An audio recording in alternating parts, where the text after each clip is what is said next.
ये मेरे लिए खुद का सुखद का पल है कि 4 जून को 2023 में ये कभी छोटा हुआ था और उस समय मैंने एक्सटेंसिवली पूरे बिहार का दौरा किया था, लेकिन आज मैं एक भी ज़िला में नहीं गया, एक भी। और किसी को कहा नहीं कि तुम आओ, लेकिन आज ये फिर से छोटा हुआ है। तो मेरे लिए जब आए उन्होंने कहा कि हम इस साझा लड़ाई होगी, तो हम मान के चलें कि अब ये आईआईपी और तेजस्वी यादव की एक साझा लड़ाई है। बिल्कुल, अगर वो मुख्यमंत्री बन चुके होते तो हम आधा मैदान तो फतह ही कर ले होते। पर से शुरू हुई थी सर, और ऐसी स्लीपर से इसलिए भी कह सकते हैं कि आपके और बुनकर समाज के आधे से ज़्यादा के पास अभी भी इस तरह की स्थितियाँ हैं जिनके। नमस्कार, स्वागत है आपका कबीर न्यूज़ पे। मैं हूँ जितेंद्र कमल, पटना में हूँ, बापू सभागार में हूँ। कुछ यादें ताज़ा करी गई हैं। 13 अप्रैल 2025 को एक हुकार भरी गई थी कि पान ताती तत्वा समाज को रिजर्वेशन मिलना चाहिए। रिजर्वेशन मिलना चाहिए क्योंकि समाज सामाजिक, आर्थिक और राजनीतिक बहुत पिछड़ा हुआ है। आप मैदान भरते हैं, एक समाज से मैदान भरते हैं। लोगों ने भरा है, इससे पहले लोगों ने भरा है, लेकिन एक उनका अलग अलग समाज से वो भरते हैं। लेकिन जो ताकत आपने दिखाई और इसके बाद जो देश के पटल पे आपका नाम अंकित हुआ, आज फिर से आपने जो लोगों को लग रहा होगा कि शायद धूल आ गई है या एमएलए बन गए हैं या ताकत कम हो गई है या इच्छाएं जो थी वो दब गई हैं, आपने फिर जिंदा कर दी। पूरा हॉल भरा हुआ था। संदेश किसको देना चाह रहे हैं? समाज को देना चाह रहे हैं कि आरक्षण की लड़ाई कमज़ोर नहीं हुई है, या वो भाजपा सरकार को देना चाह रहे हैं जिन्होंने नीतीश कुमार की सामाजिक न्याय को हटा के? मेरे लिए खुद के लिए एक चैलेंज था ये भीड़, कि मैं ये देखना चाहता था। ये पहली भीड़ थी जो मैं किसी को आने के लिए नहीं बोला। मैं मोबिलाइजेशन के लिए जिलों में नहीं गया, मैंने कोई पैसे खर्च नहीं की, और मैं सिर्फ सोशल मीडिया के थ्रू मैं संदेश दे रहा था, कुछ बातें कह रहा था। लेकिन मैं देखना चाहता था कि तांती तत्वा पान समाज जो गांधी मैदान में एक अनजान गुमनाम कौम से जिंदा कौम हुआ है, तो वास्तव में जिंदा हुआ है कि नहीं। आईआईपी 1 साल भले पुराना हो, क्या खड़ा हुआ है कि नहीं हुआ। हमारा जो सेकेंड लेयर का नेता है, वो अगर मैं नहीं रहूं तो वो चला पाएगा कि नहीं चला पाएगा। और आज ये मेरे लिए खुद का सुखद का पल है कि 4 जून को 2023 में ये कभी छोटा हुआ था और उस समय मैंने एक्सटेंसिवली पूरे बिहार का दौरा किया था, लेकिन आज मैं एक भी ज़िला में नहीं गया, एक भी। और किसी को कहा नहीं कि तुम आओ, लेकिन आज ये फिर से छोटा हुआ है। तो मेरे लिए आत्मसंतुष्टि की बात है कि हमारे जाति के लोग और हमारा पार्टी खड़ा हुआ है। दूसरा इसका मतलब ये है कि जब बिहार ट्रांजिशन पीरियड से गुजर रहा है और जब भाजपा अपने मुख्यमंत्री बनाने के लिए आतुर सी दिख रही है और बनाएगी, उसमें अपने महागठबंधन अपने समाज की बात को दोबारा हमें हमारा आरक्षण वापस दो के नारे के साथ एक बार फिर सीना तान के खड़े हो गए हैं भाजपा सरकार में। एक बड़ा संदेश था कि अब तांती तत्वा के बिना जो आने वाली सरकार है, उसके भागीदारी के बिना वो संभव नहीं है बिहार, संभव नहीं हो रहा है। आज स्थापना दिवस भी मनाया गया है। हमने आपके पिछले दौरे को देखा है, आसाम भी गए, आप महाराष्ट्र में भी गए, यूपी भी आप लगातार 27 का चुनाव है वहाँ पे दौरा कर ही रहे हैं। क्या लग रहा है आपको कि यह गठबंधन की आप यहाँ पे सेकेंड लार्जेस्ट है? कांग्रेस को लग रहा है आपने पीछे छोड़ दिया है, मुकेश सहनी की पार्टी को आपने पीछे छोड़ दिया है, तो गठबंधन की महागठबंधन की दूसरी सबसे बड़ी पार्टी आप बिहार में बन गए हैं, तो पूरे देश में बनने के लिए बहुत समय नहीं लगने वाला। जब हम लोगों ने जब कहा था कि जब तत्वा बोलता है तो भीष्म पितामह की प्रतिज्ञा हो जाता है, और तत्वा जब अपना पैर अड़ाता है तो अंगद का पैर हो जाता है। हम इस बात को कभी नहीं भूल सकते कि आदरणीय राहुल गांधी जी ने हमें गांधी मैदान के पहले हमारे पर भरोसा किया। हम भी कभी भूल नहीं सकते कि तेजस्वी जी ने हमें अपने गठबंधन में शामिल किया, हमारी करनी को जगह दिया। तो हम कुछ एक्स्ट्रा नहीं कर रहे हैं, हम बेसिक कर रहे हैं, और हमने ये दिखाया है कि हम बेईमान नहीं होते। हम लोग कमिटमेंट जब करते हैं तो करते हैं, चाहे जो हो जाए, और ये हम लोगों ने दिखाया है। लेकिन अब महागठबंधन में और देश को, बिहार को ये लगा है कि भाई तांती तत्वा पान समाज एक अलग कौम बन गया है, और जो लड़ाई लड़ने में भरोसा करता है, आंदोलन करने में भरोसा करता है। और यही एक वजह था कि आज हमारे लोग तेजस्वी यादव जी को, बिहार को, देश को दोबारा दिखा दिया कि वी आर स्टिल आंदोलनकारी हैं, अभी हैं। और तेजस्वी जी आए, उन्होंने कहा कि हम इस साझा लड़ाई होगी, तो हम मान के चलें कि अब ये आईआईपी और तेजस्वी यादव की एक साझा लड़ाई है। बिल्कुल, अगर वो मुख्यमंत्री बन चुके होते थे, हम आधा मैदान तो फतह ही कर ले होते।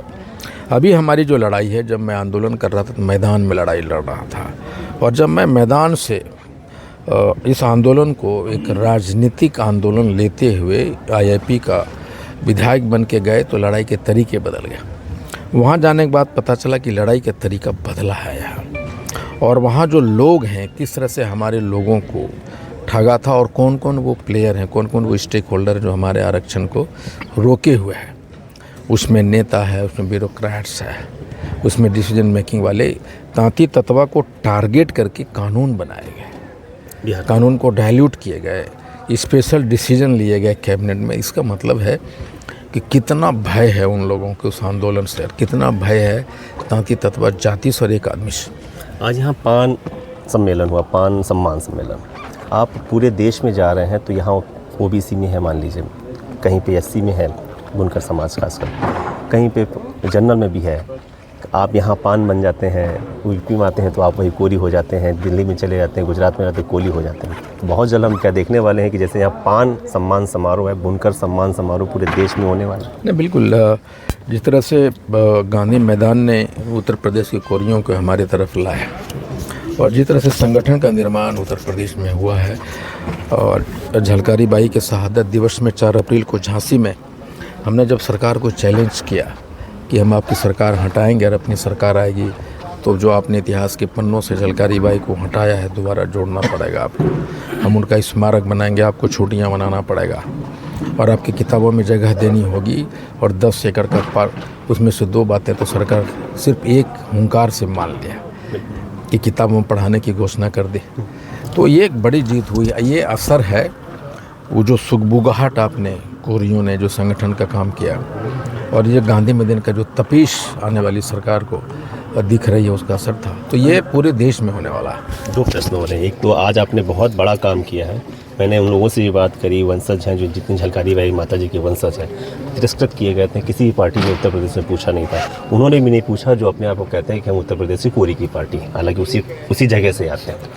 मैदान बड़ी मुश्किल में मिला, अभी तक गेट नहीं बना था, प्रतिमा बड़ी मुश्किलों में लग पा रही। सम्मान का आइडिया वाकई कैसे आया, आपको कैसे लगा कि नहीं इनको यहाँ बुलाना चाहिए? जब आप झांसी गए, भोजला गए तो क्या दृश्य दिखा? नहीं, जब मैं वहाँ झांसी की तलवार को, झलकारी बाई की तलवार को पहली बार जब हाथों में लिया था तो मेरे रोंगटे खड़े हुए थे, और जो मैं सोच के गया था कि मैं ये बोलूँगा 4 तारीख को, सारे भाषाएँ हमारी बदल गई। वो तलवार की वो झलकारी बाई की तलवार का असर था।